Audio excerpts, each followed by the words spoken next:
First of all, Hikaru, this has been a long time in coming to get to Corus here. I wonder if you can describe your feelings when you walk out on the stage for the first time to sit down and play.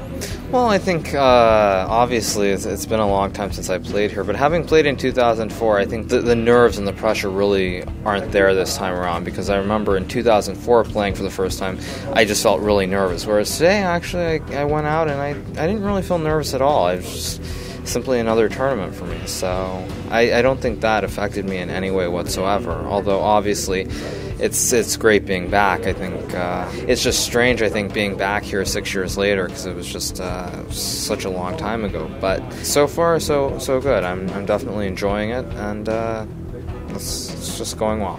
Yesterday's game against Smates, he's quite strong, so really I think that none of the players can be taken lightly here, and that's why, I mean, sure, I would have liked to have gotten something more yesterday, but I mean, just have to take your chances when you have them, because it's a very, very long tournament. It was sort of a cat and mouse game in the sense that I was not expecting Jan to play the Bishop G5 variation to begin with.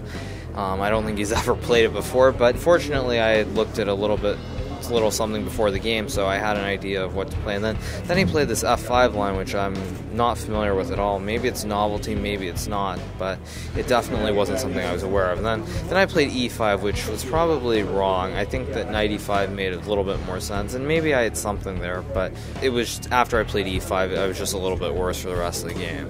And, well, I was able to hold the draw, and so I can't really complain with the first round.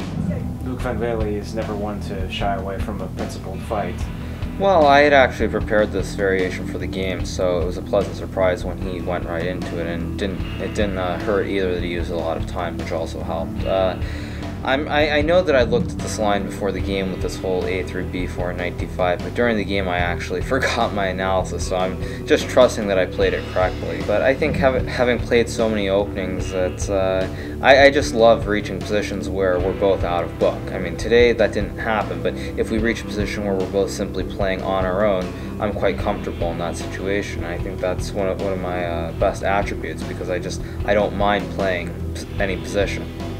We had a comment from a kibitzer on the ICC that said that you were a momentum player, that when you start well you tend to do better, and looking at London as an example, do you think that you're more of a momentum player than other of your peers? Well, it's definitely interesting that you mentioned that, because I never actually considered that idea until just a few weeks back, when oddly enough I was hanging out with one of the people in the press room who mentioned this very concept. They didn't say momentum specifically, but the fact that when I start off well, I do well. Since then, thinking about it, I would say that probably is true. It didn't used to be true. It used to be that I would start off slow, and then towards the end I would gain a lot of steam, very much similar to the way that Topalov plays. But nowadays it seems like the stronger I start, the better of a result I have. And I definitely think in London, when I missed 2 wins in that first round against Nihua, it definitely affected the whole tournament for me. So hopefully it's a good sign for this tournament. We'll see.